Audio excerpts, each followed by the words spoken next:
back, everybody, to Campfire Conversations, where we have quick leadership conversations that's guaranteed to lead to transformation. See, we're right in between a valley and a peak, a campsite, where we want to spend time reflecting and preparing for the next climb. Brad and I are going to share real life stories of hardship and perseverance. We're going to answer questions along the way. And today we have an amazing friend of mine. His name's Alfredo. And Alfredo is a relationship rock star. He believes that relationships are rocket ships. And he entered my life, I'd say about 4 months ago. And I knew that I needed to be around him. The man is contagious. The man has an unbelievable story. And today we're going to take some of the clips from when he was at our annual planning. And a couple cool things about this. And I think, Brad, you knew some of this, but he's going to be a keynote speaker. He already is. He's phenomenal, but he needs his opportunity on stage. And so about midnight, we were smoking cigars, about 30 or 40 people after one of the days at the annual planning. I said, hey, I want to put you on stage tomorrow. Do you have a 20-minute? And he said, no, but I'll create one. And he stayed up. He curated an unbelievable presentation, rave reviews in 20 minutes. And really what he did was so beautiful. He created curiosity. He wasn't going to be able to teach on it, but he created curiosity. Do you really understand what a real relationship is? One that moves from transaction to transformation. And so today, we just pulled a couple quick clips so y'all can enjoy him diving into what a relationship can do, what a new room could do for you. And so we've got the first one, my favorite, is shaking hands. Brad, if you'll play that, and then we'll break that thing down, and we got 3 clips that I can't wait to share. I used to shake hands with gangsters and criminals. And because of that, I ended up in prison here in Texas. I was actually in Venus my last year and a half. I was in prison for 5.5 years. Don't worry, it was nothing weird. I robbed a gambling room, but it wasn't like Ocean's 11. It was like way less cool than that. And I was terrible at it, and that's why I went to prison. I was a terrible criminal, I realized that. So hands you shake are the relationships, introductions, and trust. I shook hands with these 2 gentlemen last month, and now I'm here, shaking hands with all of you. And every hand you shake leads you to a new room. So I challenge you to examine the hands that you're shaking right now, because those relationships that you're building are opening doors to rooms that you might not be in yet, and maybe closing doors to rooms you don't need to be in anymore. Man. I mean, the hands you shake and the rooms you're in will change the trajectory of where you're going to be next year. And not that I'm saying you should always get out of the room to the next room, but we got to make sure you understand the size of the room. And when I started getting out of small rooms and got into larger ones, I started to really grow. I think of 2 people when we were talking about that have recently showed up in my life. One of them, his name is Dallas. He's a phenomenal coach and consultant, but what he's known for is he hangs out with Arturo Fuentes. I mean, the cigar guy down in the DR. And for 30 years, Dallas has been committed to the foundation that Arturo Fuentes has, and that's his calling. So anyways, Dallas knew that I was having a baby, and he sent me some of his favorite cigars. You would expect that out of a relationship, right? In a sense. But the note that he wrote on the package was the difference maker. He could have just checked the box, but he was so intentional. I'm going to save this package that he gave me.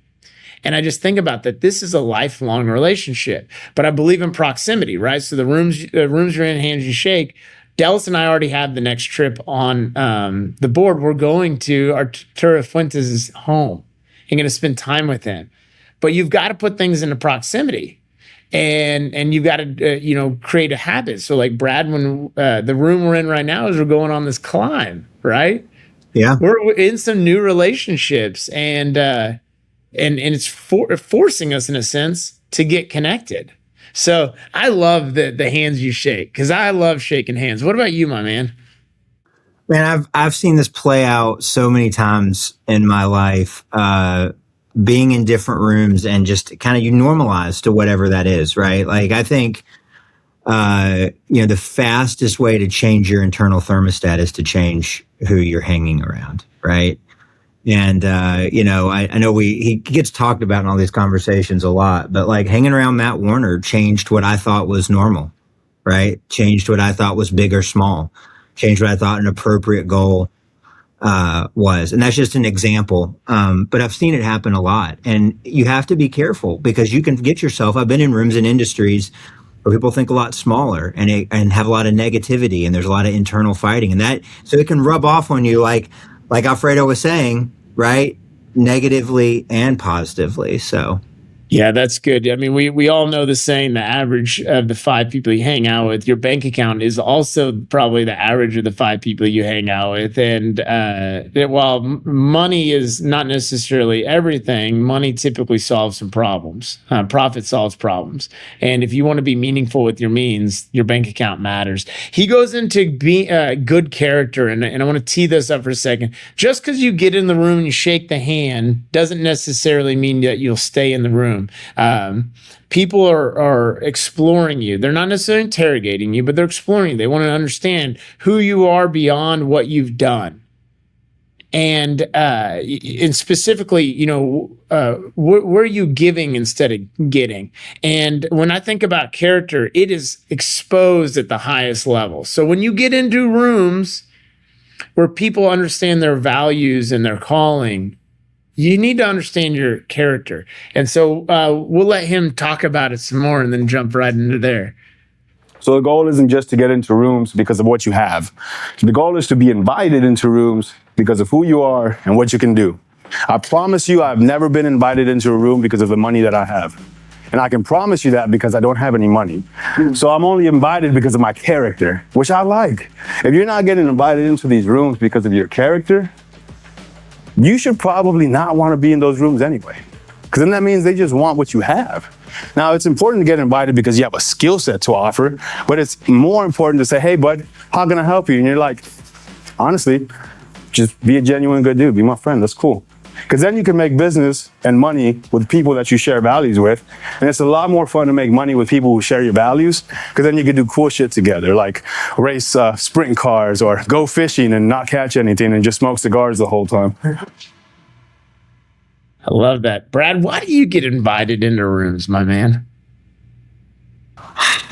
I hope that it's because of who I am and that people want to have me around.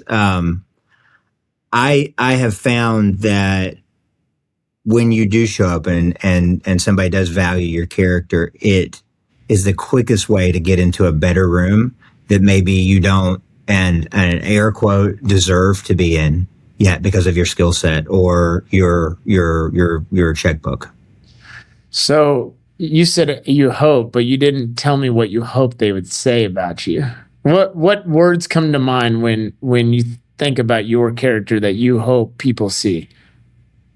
I very much hope that people see how much I care about making them shine.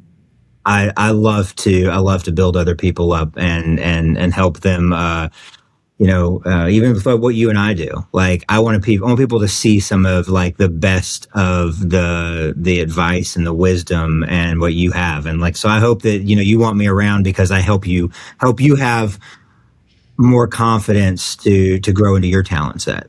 And that's why I hope people want me around. I love that. You're great, Brad, at serving others, but you're also really great at serving you. You wake up very intentionally and you work out, even on the mornings where I'm like, how, man, we've got things to do. And so I love seeing you serve your family. You're very intentional on how to schedule things.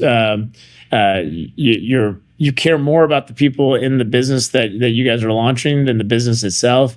But I also love that you take care of yourself, which, I mean, you can almost judge a man's commitment by the way that they take care of themselves. I mean, Brad, people know that you're fit and you take it seriously, and that's not an overnight thing. You can't cheat at it. So when I look at you, the first thing that comes to mind is that man keeps a commitment.